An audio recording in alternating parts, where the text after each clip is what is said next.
প্রিয় দর্শক, আজকে আমরা আমাদের চ্যানেলে আজকে যাকে নিয়ে এসেছি আপনারা দেখতেই পাচ্ছেন, যার পরিচয় দেওয়ার কোনো প্রয়োজন নেই, কিন্তু আমার তরফ থেকে কয়েকটা কথা বলে দেওয়া ভালো।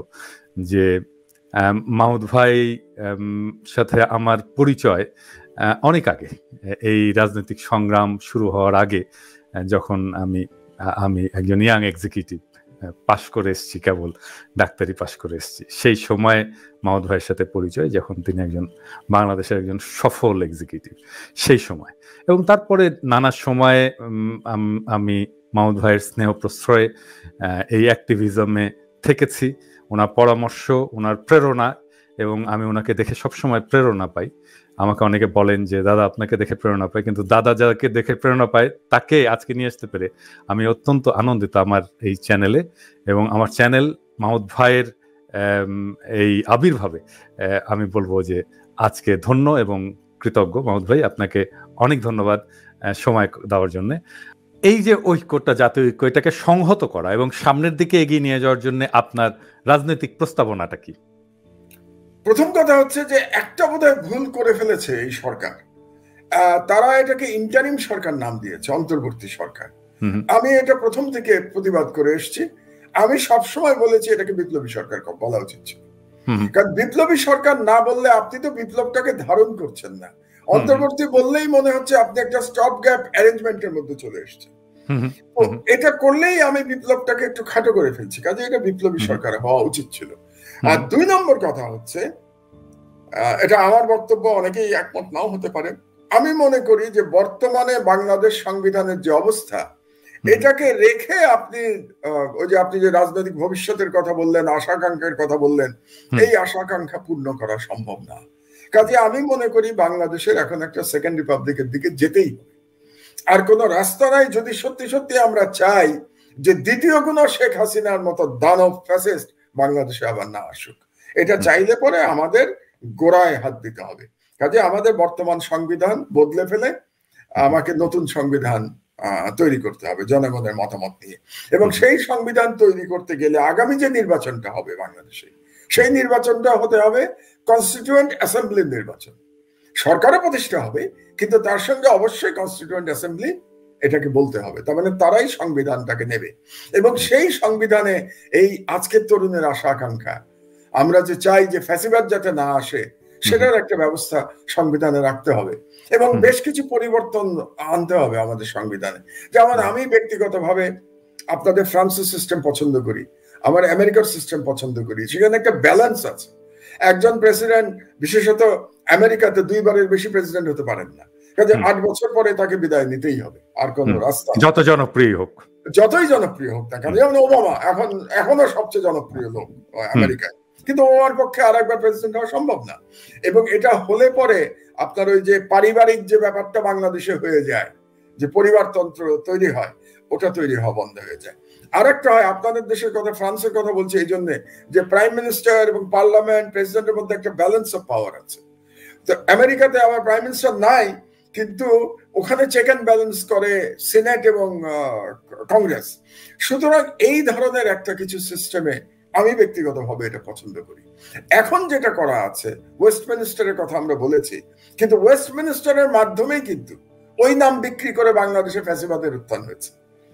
ওই নাম বিক্রি করার ফলেই একই ব্যক্তি বারে বারে প্রধানমন্ত্রী হয়েছেন, বারে বারে ক্ষমতা কুক্ষিগত করে রেখেছেন। সুতরাং আমার হচ্ছে যে এটা আমার বক্তব্য, বাংলাদেশের অধিকাংশ মানুষ যদি এটা না চায় তাহলে আমার বক্তব্যের কোনো অর্থ নেই। কিন্তু আমি মনে করি যে বাংলাদেশে ওয়েস্টমিনিস্টার ডেমোক্রেসি যাব না আমরা আমেরিকান কিংবা ফ্রেঞ্চ সিস্টেমে যাব, এটা আমাদের একটু চিন্তা ভাবনা করা দরকার। এবং এটা করতে গেলেই আপনার কনস্টিটিউয়েন্ট অ্যাসেম্বলি লাগবে, এবং এটা করব। এবং সংবিধানে আমার খুব পরিষ্কারভাবে এই যে বিচার বিভাগকে সম্পূর্ণভাবে এক্সিকিউটিভ ব্রাঞ্চ থেকে আলাদা করা, মানে যাতে করে কোন রকম রাজনৈতিক দলীয়করণ বিচার বিভাগে করা সম্ভব না হয়, এটা আমাদেরকে নিশ্চিত করতে হবে। আজকে বাংলাদেশের যে দুর্দশার মধ্যে পড়েছে বাংলাদেশ, তার জন্য আমি যদি 1 নম্বর কাউকে দায়ী করি, তাহলে বাংলাদেশের জুডিশিয়ারি। আপনি এটা সবসময় বলেছেন, এক্স্যাক্টলি বলে আসছি এটা। এবং আপনি জানেন যে আমি প্রথম যখন এটার বিরুদ্ধে কথা বললাম 2010 সালে, এটার বিরুদ্ধে কথা বলেই আমি জেলে গেছি প্রথমবার। স্বাধীন বিচারের নামে তামাশা আর্টিকেল লিখে আমি জেলে গেছি প্রথম। তো সেই তখন হাসিনার বয়স, মানে হাসিনার এই সরকারের বয়স হয়েছে মাত্র 1.5 বছর যখন আমাকে প্রথম অ্যারেস্ট করা হয়।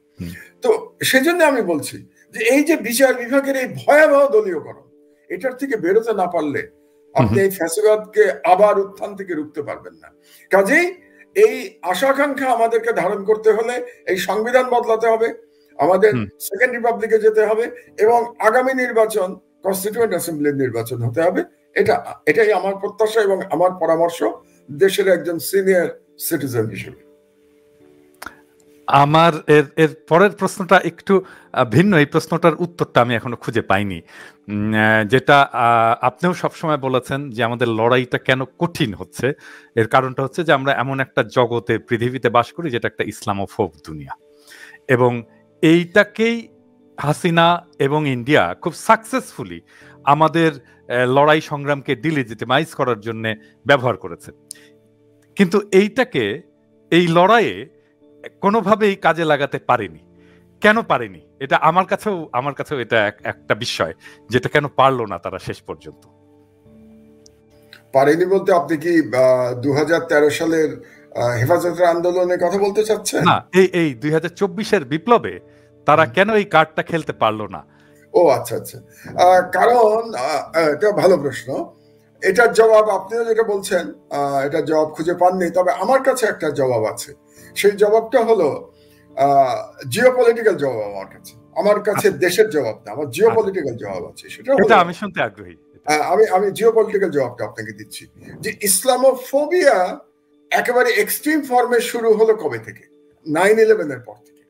তার আগে কিন্তু হান্টিংটনের থিসিস লেখা হয়ে গেছে। সোভিয়েত ইউনিয়নের পতনের পরে হান্টিংটন বলছেন যে পশ্চিমা বিশ্বের ক্ল্যাশ অফ সিভিলাইজেশনে নেক্সট ক্ল্যাশ হচ্ছে কার বিরুদ্ধে? ইসলামের বিরুদ্ধে এবং চায়নার বিরুদ্ধে। তিনি দুটোর কথা বলেছেন, ইসলাম এবং চায়না দুটোর কথা বলেছেন। তো 9/11 এর পরে যেটা হলো সেটা ইসলামের বিরুদ্ধে চলে গেল, চায়নাটা তখন একটু পেছনে চলে গেল, এবং বুশ যখন আমেরিকার প্রেসিডেন্ট হলো সে কি বললো? Either you are with us or you are against us. তার মানে তার যে কি বলবো, তার যে একতরফা একটা ইউনিপোলার ওয়ার্ল্ডে তার যে আমেরিকান যে অ্যাগ্রেশন, ইরাকের বিরুদ্ধে, আফগানিস্তানের বিরুদ্ধে যে অ্যাগ্রেশন আমেরিকা, আপনি যদি তাকে সমর্থন না করেন তাহলে আপনি তার বিরুদ্ধে। এটা হচ্ছে মোদ্দা কথা ছিল। তো সেই সময় এই ইসলামোফোবিয়ার কার্ডটা ইন্ডিয়া খুব ভালোভাবে ব্যবহার করেছে। কারণ সেই সময় আপনার মনে আছে হয়তো, কন্ডোলিজা রাইস ভারতে আসলেন 2005 সালে। She was at that time national security adviser.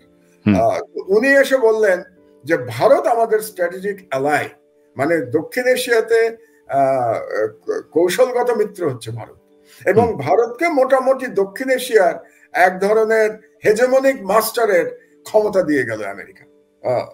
কেন দিয়ে গেল? যে ইসলামকে রুখতে হবে। তো তখন বাংলাদেশে ক্ষমতায় কিন্তু বিএনপি। তো বিএনপি ক্ষমতায় থাকাতে হলো কি, আপনার মনে আছে, তখন এই যে জঙ্গিবাদের নানা রকম কথা শুরু হয়ে গেল, এবং প্রচারটা করা হতো প্রধানত ভারত থেকে। এই প্রচার শুরু হয়ে গেল, এবং সেই প্রচার ভারত হলো, এবং অন্যান্য পত্রিকাতে, ফার ইস্টার্ন ইকোনমিক রিভিউতে কোকুন অফ টেরর নামে একটা আর্টিকেল লিখলো এক ভদ্রলোক, সেখানে বলে দিল বাংলাদেশ এখন নেক্সট আফগানিস্তান, এবং সেখানে লেখা ছিল বাংলাদেশ নেক্সট আফগানিস্তান হচ্ছে।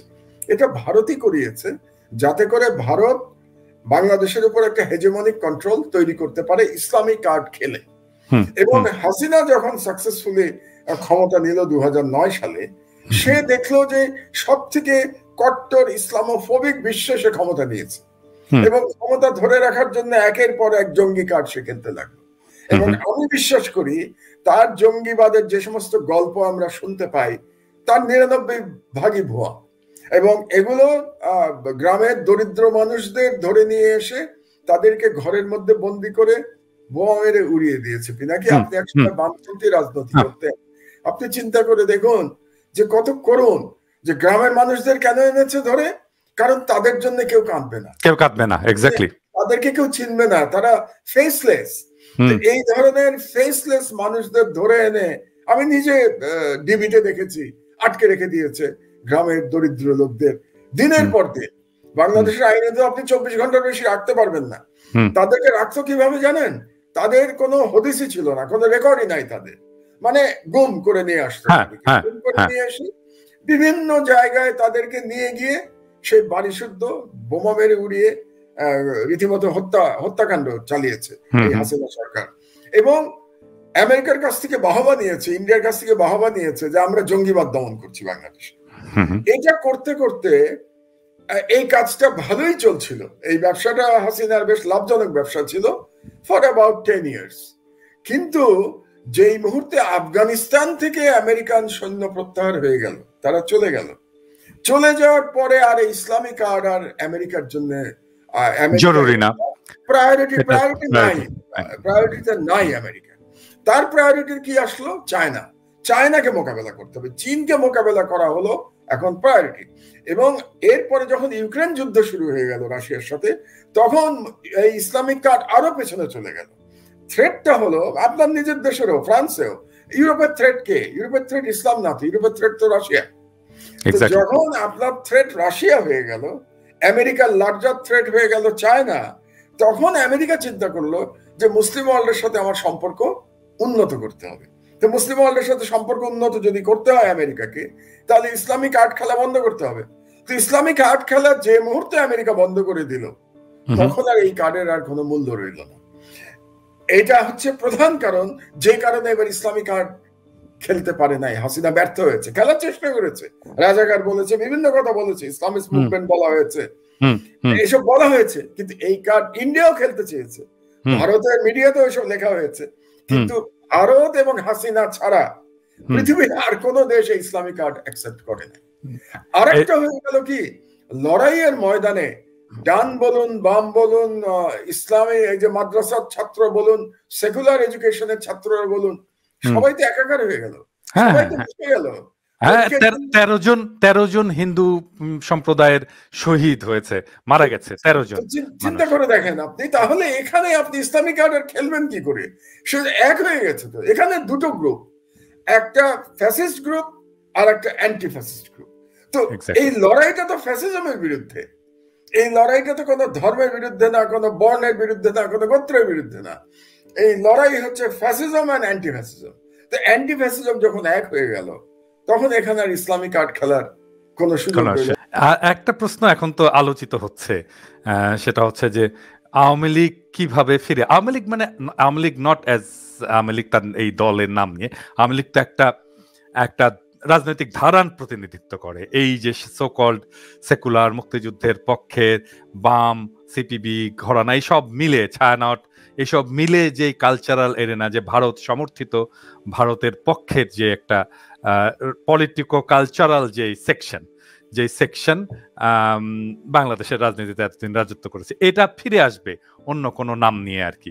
এটা ইভেন পপুলার ইয়েতেও, পপুলার ডিসকোর্সে এটা বলে যে আমরা জানতাম যে আওয়ামী লীগ ফিরে আসবে, কিন্তু ডাকাত হয়ে যে ফিরে আসবে সেটা বুঝতে পারি, এইরকম করে বলে আর কি।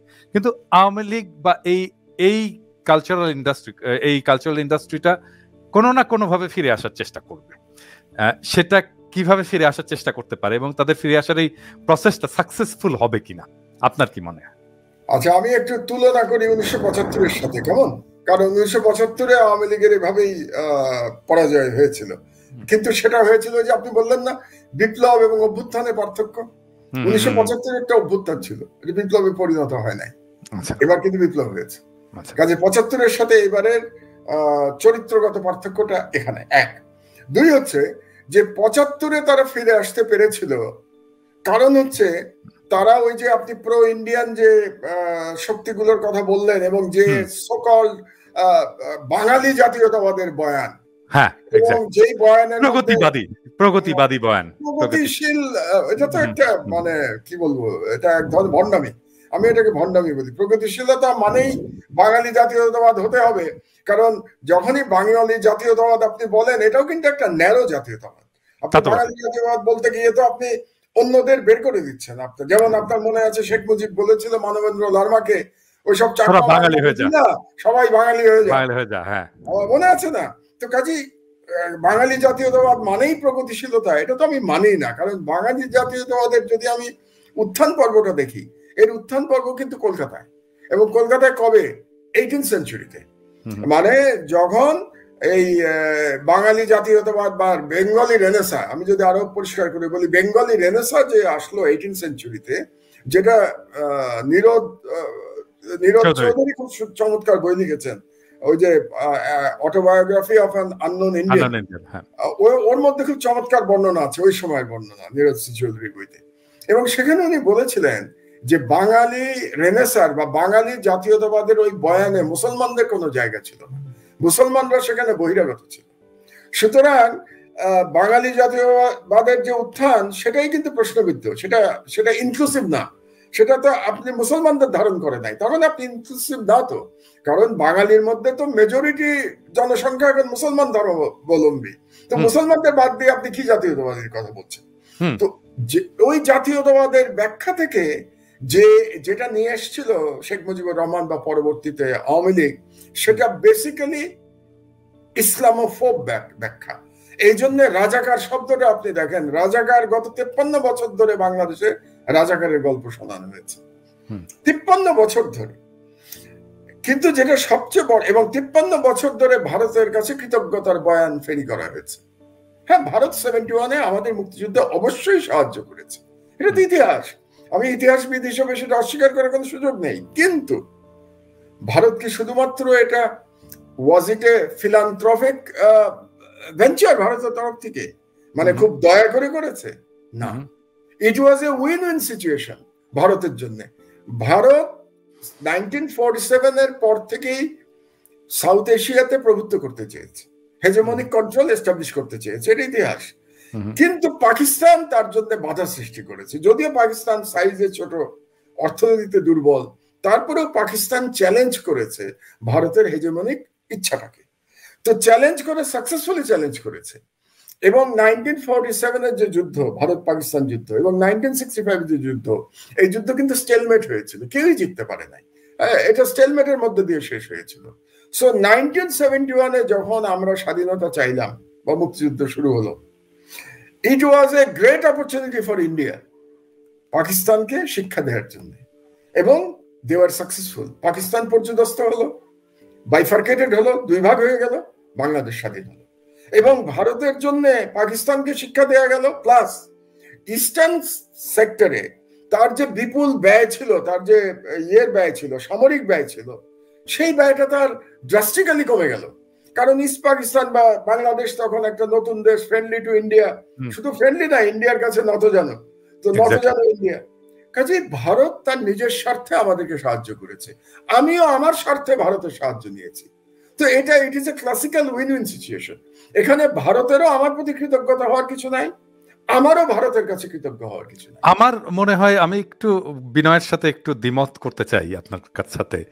আমার মনে হয় যে বাংলাদেশের স্বাধীনতা, এটার জন্য ভারতের বাংলাদেশের কাছে কৃতজ্ঞ থাকা উচিত, এটা আমি বলি।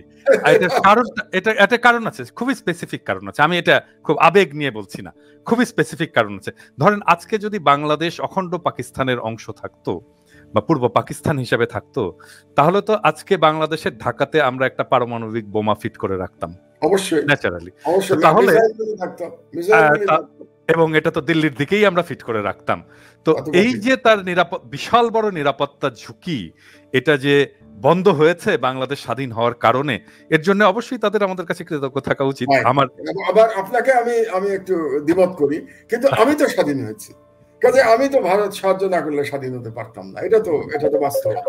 এখানেও আমি আরেকটু দ্বিমত আমি বলছি যে ভাই, কেউ কারো কাছে কৃতজ্ঞ হওয়ার কোনো প্রয়োজন নাই। আমি আরেকটু দ্বিমত করতে, না, আমি আরেকটু দ্বিমত করি, জিও পলিটিক্সে কৃতজ্ঞতার কোনো জায়গা নেই, এটা খুবই কি বলবো কঠিন জায়গা, এখানে সবই দেয়া নেয়ার ব্যাপার। So it is a win win, আমরা ওটাকে মেনে নেই। আমি কৃতজ্ঞ থাকতে রাজি না যে 53 বছর ধরে আমি কৃতজ্ঞতার ঋণ শোধ করে যাব, এই বয়ান যে ছিল আওয়ামী লীগের, ওই বয়ান কিন্তু হেরে গেছে এই বিপ্লবে। এক, দ্বিতীয় যেটা বয়ান হেরে গেছে, রাজাকারের বয়ান হেরে গেছে। কারণ যে মুহূর্তে ঢাকা বিশ্ববিদ্যালয়ের স্লোগান হয়েছে যে চাইতে গেলাম অধিকার, হয়ে গেলাম রাজাকার, কিংবা তুমি কে আমি কে, রাজাকার রাজাকার, কে বলেছে স্বৈরাচার স্বৈরাচার, তাহলে রাজাকারের কার্ডও শেষ, যেমন ইসলামোফোবের কার্ড শেষ হয়ে গেছে। তো আপনার রাজাকারের কার্ড নাই, ভারতের কাছে কৃতজ্ঞতার কার্ড তো নাই। আমি মনে করি আমার এই 71 বছর বয়সে আমি এত বেশি ভারত বিরোধী সেন্টিমেন্ট বাংলাদেশে কোনোদিন দেখি নাই। আমি এখন যে সেন্টিমেন্ট দেখছি, তার মানে ভারতের পুরো রাজনীতিটাই ভুল হয়েছে। ভারত বাংলাদেশে যে রাজনীতি করেছে গত 16 বছর ধরে, সেটা একটা ডিজাস্টার হয়েছে। ভারতের নিজের সোল সার্চিং করা উচিত। তাদের রয়ের নিয়ে বসা উচিত, অজিত দোভালকে নিয়ে বসা উচিত, অমিত শাহের বসা উচিত, মোদী সাহেব, সবাই মিলে যে আমরা ভুল রাজনীতি করেছি, এটা মানা উচিত তাদের। ইট was A wrong policy of India. যে কারণে এই মুহূর্তে বাংলাদেশে যে পরিমাণ ভারতের প্রতি যে পরিমাণ তাদের ক্রোধ, এবং খুব সঙ্গত কারণেই এরকম ক্রোধ আমার মনে হয় না আর কোনো দেশে এই মুহূর্তে ভারতের প্রতি আছে। পাকিস্তানেও এতটা আছে কিনা আমার সন্দেহ এই মুহূর্তে আছে কিনা। তো কাজেই এই যে ভারতের প্রতি কৃতজ্ঞতার যে বয়ান, সেটা শেষ হয়ে গেছে। রাজাকারের বয়ান শেষ হয়ে গেছে, বাঙালি জাতীয়তাবাদের বয়ানও শেষ হয়ে গেছে। তো আওয়ামী লীগকে আসতে হলে, আপনি তো জানেন এগুলো, আপনি আমার চেয়ে বেশি ডাইরেক্ট পলিটিক্স করেছেন, বয়ান ছাড়া রাজনীতি হয় নাকি?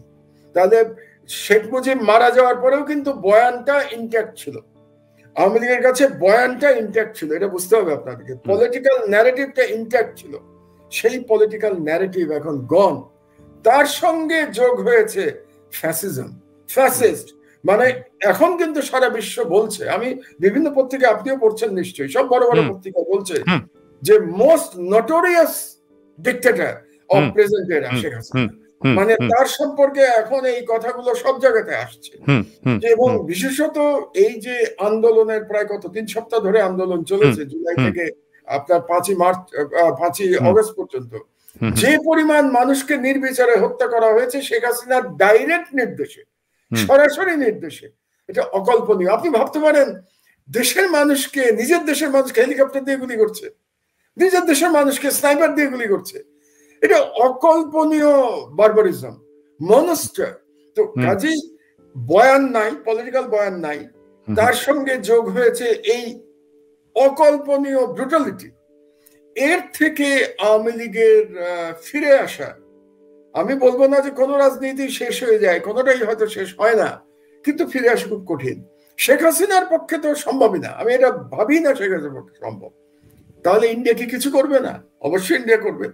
ইন্ডিয়া যেটা করবে, যে যারা ক্ষমতায় আসবে তাদেরকে ইন্ডিয়া এখন প্ল্যান বি হিসেবে হাসিনাকে বাদ দিয়ে, আওয়ামী লীগকে আপাতত বাইরে রেখে, যারা ক্ষমতায় আসুক, যেমন বর্তমানে ইউনিট সরকার ক্ষমতায় আছে, তাদেরকে কন্ট্রোল করার চেষ্টা করবে ইন্ডিয়া। এবং সেখানেই আমার মনে হয় যে এই চেষ্টা হয়তো ইতিমধ্যে শুরু হয়ে গেছে, এবং এই চেষ্টা তো ভারত করেই যাবে।